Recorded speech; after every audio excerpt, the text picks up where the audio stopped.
Good morning. Merida says hi, you guys. Excuse me. So, for today's project time, we're only going to work for about 20-30 minutes. I'm going to work on putting this last lock on her hair. And then that is going to be it because I have to make some more things, and that's going to be a little more difficult to do on camera. So this is the last in the 12 series of dolls that I've been working on for a friend. These are all the Disney princesses plus the fairy godmother, so it's only 11 princesses. As you can see, I've got all the other hair on here.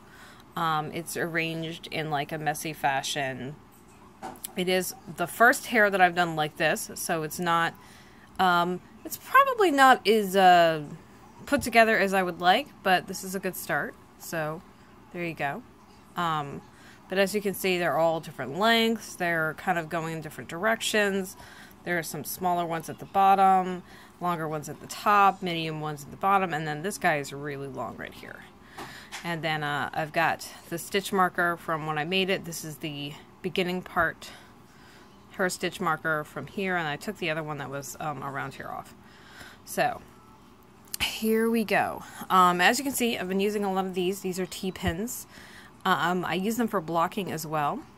And the good thing about them is because they've got this T shape to them, they're easier to find and get out of your pieces. They're a bit thicker, so if you need a thinner quilting pin, a large ball head pin might work better. They have some ones that look like they're topped with pearls, and they're pretty good. They're very sharp. I haven't personally used them, but really any pin that you want to use will work. And then I've got one arm here, her body, which is where her head was sitting for a while, and her head is like really heavy and kind of wobbly right now because it's not actually connected. So the pins are good for placing. They're good for kind of giving you an idea about where something will go. And then as you can see, I've got the myriad amount of stitch markers. These are all the stitch markers just from her hair. So that gives you an idea of how many locks there are. Okay, so I've got, this is the last of the brick, which is the color that I used. And I'm going to go ahead and, I don't measure out specifically, I just kind of say, oh, that looks good enough. And, you know, if I have to add more, I can add more. Now, for this, what I've been doing is taking this apart. This is a 4-ply yarn. And what I'm doing is I'm taking it apart. And you need to do this carefully because it will knot up if you don't. And this is what happens, right? It goes and twirls in on itself, and that's because of the twist that's put in the yarn from spinning it and plying it together.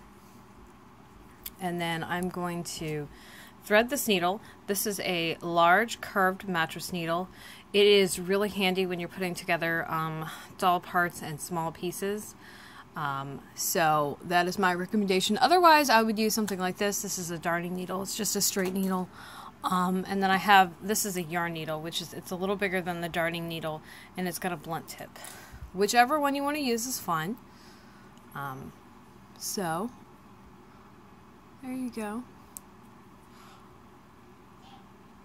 And there's another thing that I like to do is whenever I learned this through embroider, whenever I am starting a piece, I will put the two ends through the needle.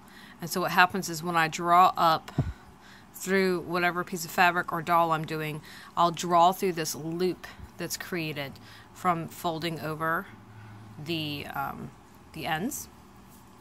And that'll secure this. And then when I'm done, I'll have these two links that I can knot together.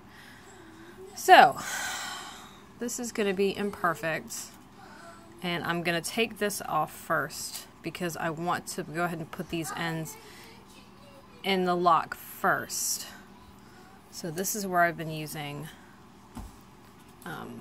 my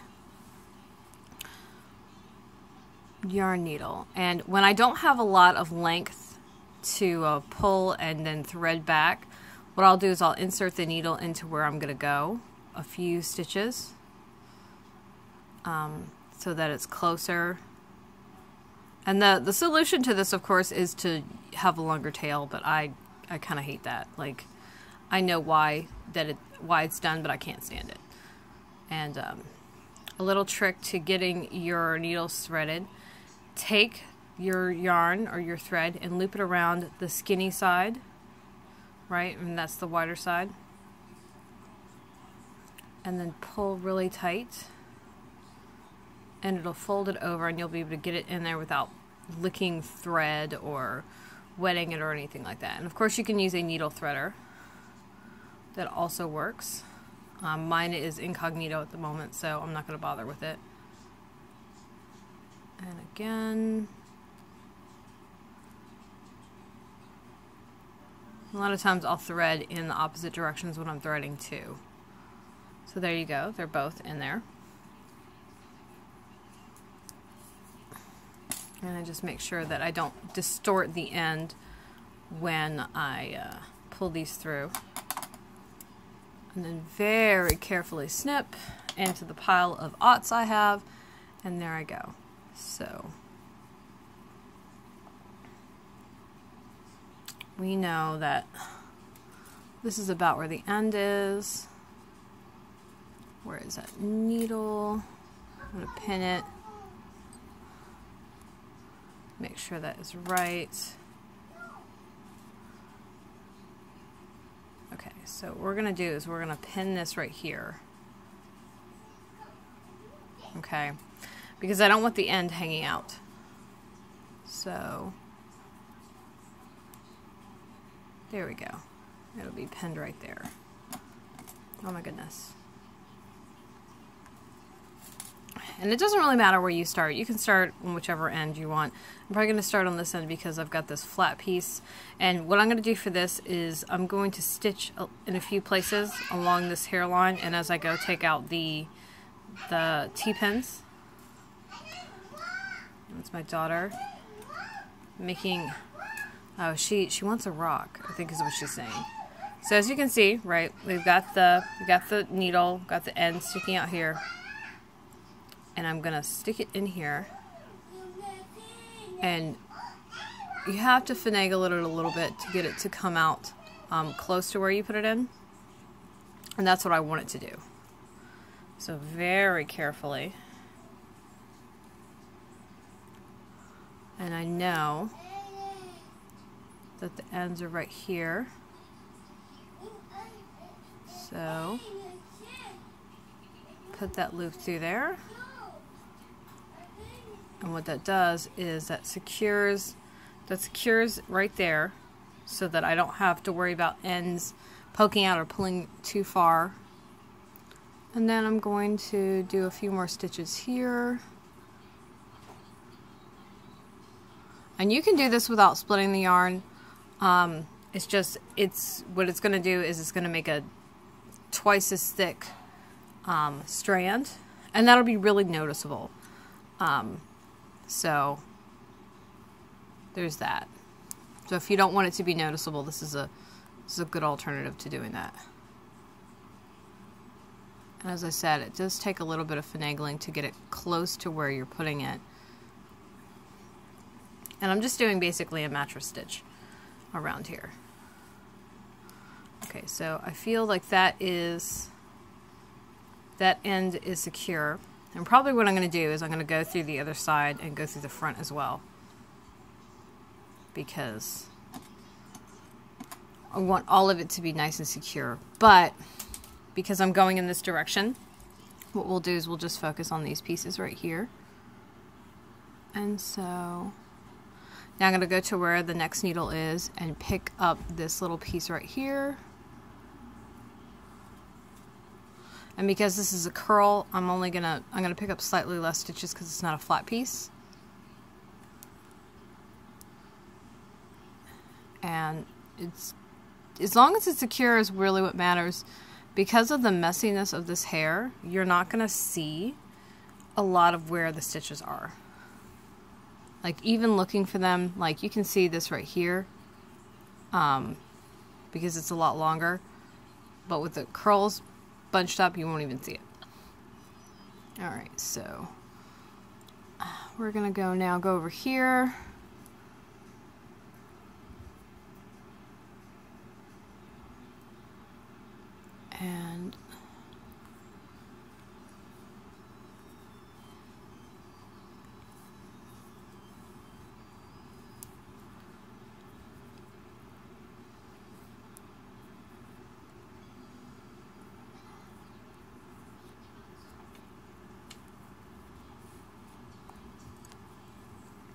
And just make sure whenever you're sewing layers like this that you don't sew through other layers. You only sew through the one that you're attaching.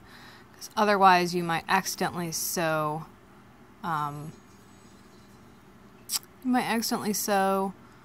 somewhere where you don't want to.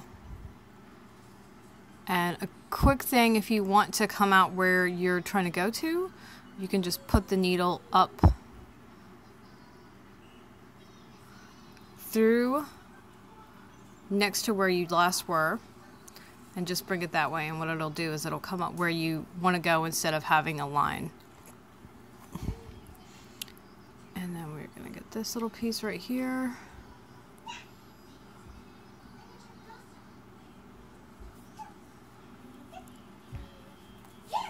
And if you pull your thread out, no worries.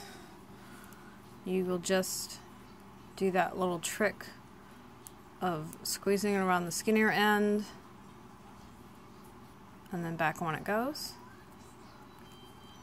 And what I try to do is I just try to pinch right here, so that's not as big a deal, not something I have to worry about. All right.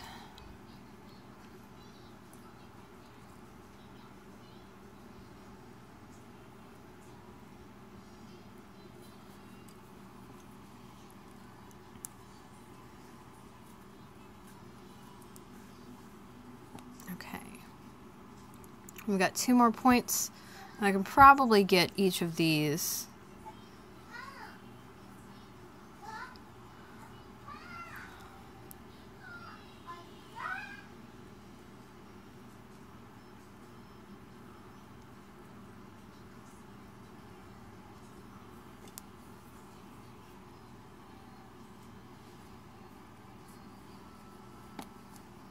There we go.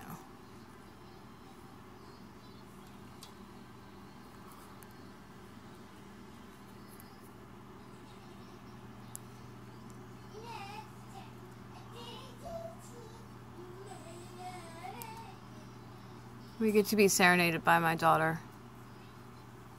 I don't know how much you guys can hear, but she loves to sing. Alright, so now we're at the end of this.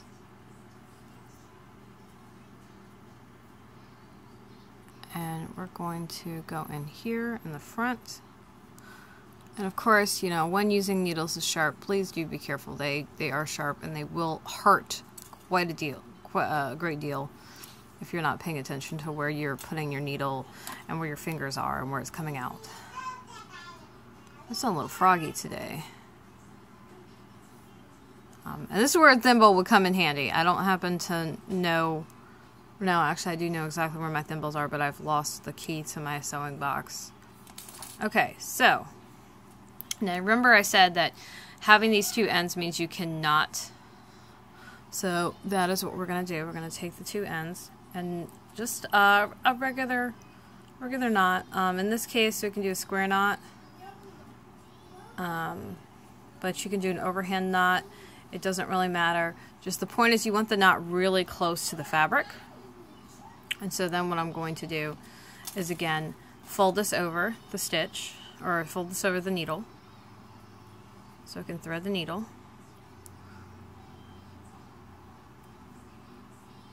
And then what I'm going to do is, and that's not going to work. So here's a trick. Again, remember I told you sometimes if the thread is too short to get through the needle, what we'll do is we'll take the needle and get it going to where we want. And just make sure that you leave yourself enough space to do this. Okay, so again, just squinch this through. Alright, so there we go. Okay, And now what we've done here is, here's the beginning of the needle, here's the end. The whole point of this is to bury this tail into the fabric so you can't see it. And now it's in there. And what you'll do is you'll pull just a little bit tighter than you need to snip, and then what happens is the rest of the yarn relaxes into the body of it. So as you can see, we've gotten some progress done on her, and I know from measuring out the last bit that this was a good amount of yarn. This worked, so that is good. Now we will work on getting the front pieces attached. Okay, so because I'm over here already, I'm going to go ahead and start here. And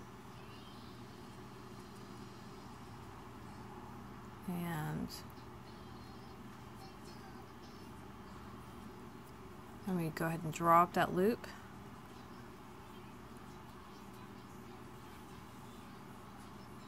We see a loop right here, so I can go ahead and put that in there.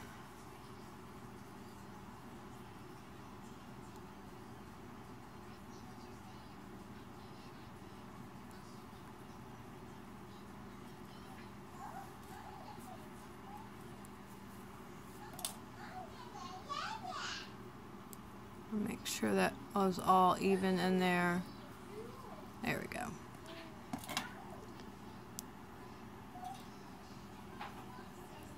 Okay. All right.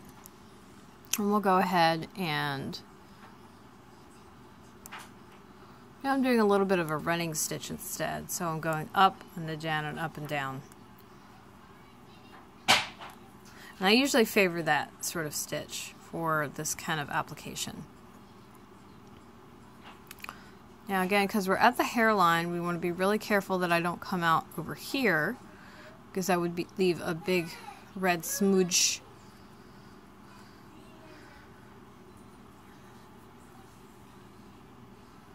And I'm going to take a break and see how secure I feel this is. So I'm going to take that out. I feel that's nice and secure. This is going to be sitting on a shelf. This is not actually for a child to play with. So it is fine.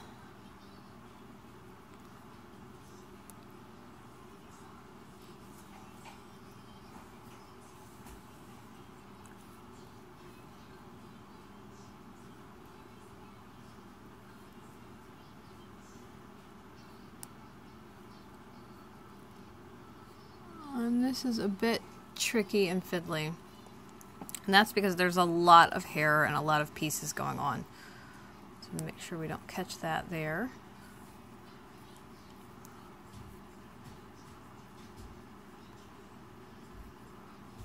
Okay, I'll go ahead and check this curl, see how that one is doing. All right.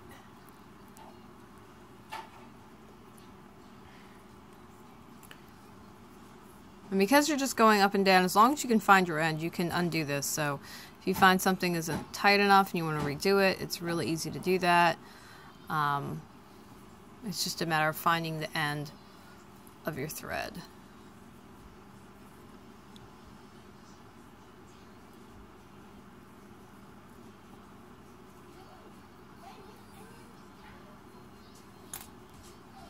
Let's see how this one is. Okay, almost done. Where is that?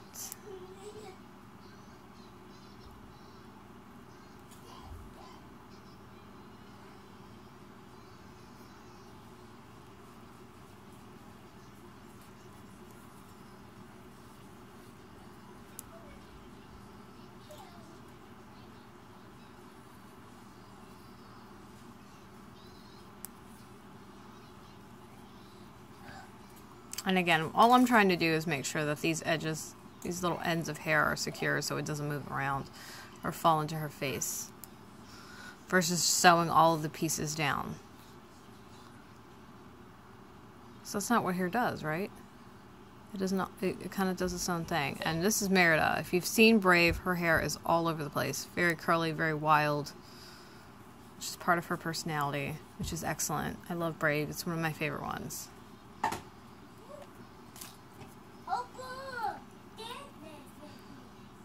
Alright, and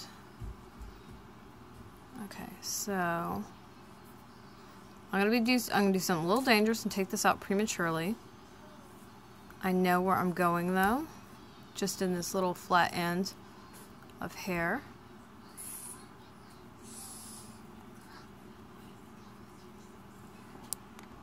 Okay. So let's see.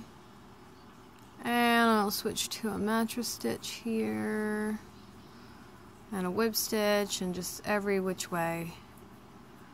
I don't get picky about my stitches, as long as they're secure. Okay. So, I'm gonna look at this.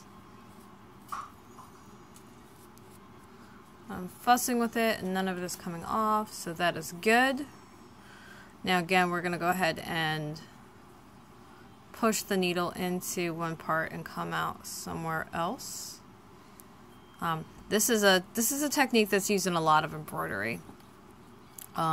There's another art that I love doing that I haven't done in a while. It's called tamari. It is Japanese embroidery on a ball, and like everything about it is handmade. Like the ball itself is handmade as well.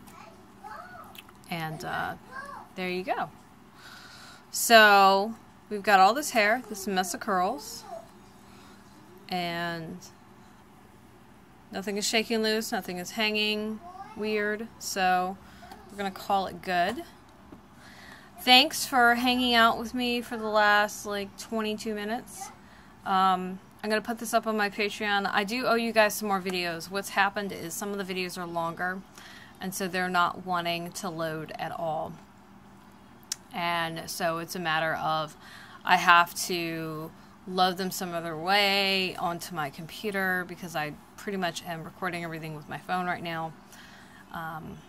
And there you go. But I do have a long video for you guys about, I have no idea. It slipped my mind what in the world I was talking about.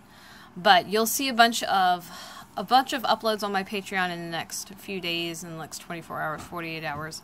And that's just going to be me posting stuff that I meant to post earlier. So my apologies at appearing absent. I have been doing work. I have been putting videos together. It's just a matter of my technology agreeing with me and what I want to do and how I want to do it.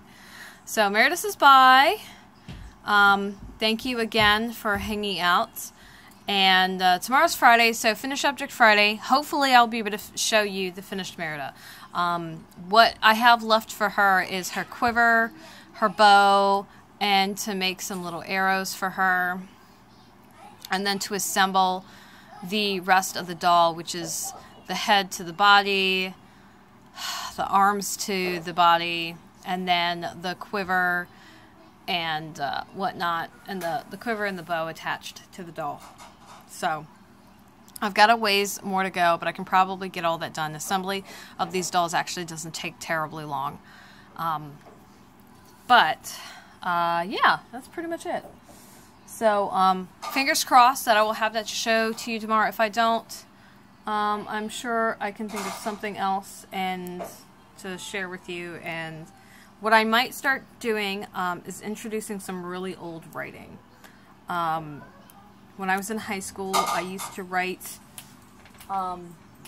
poetry and whatnot.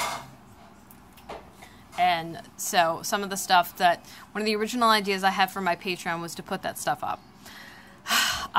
Some of it is just really old, and it is very indicative of the time and age that I wrote it, so I'm not 100% sure that I'm going to share all of it. But I might. I don't know. We'll see. Anywho, until next we hang out, you have a happy Thursday, productive day, and a nice wrap up towards the end of your week. All right, bye.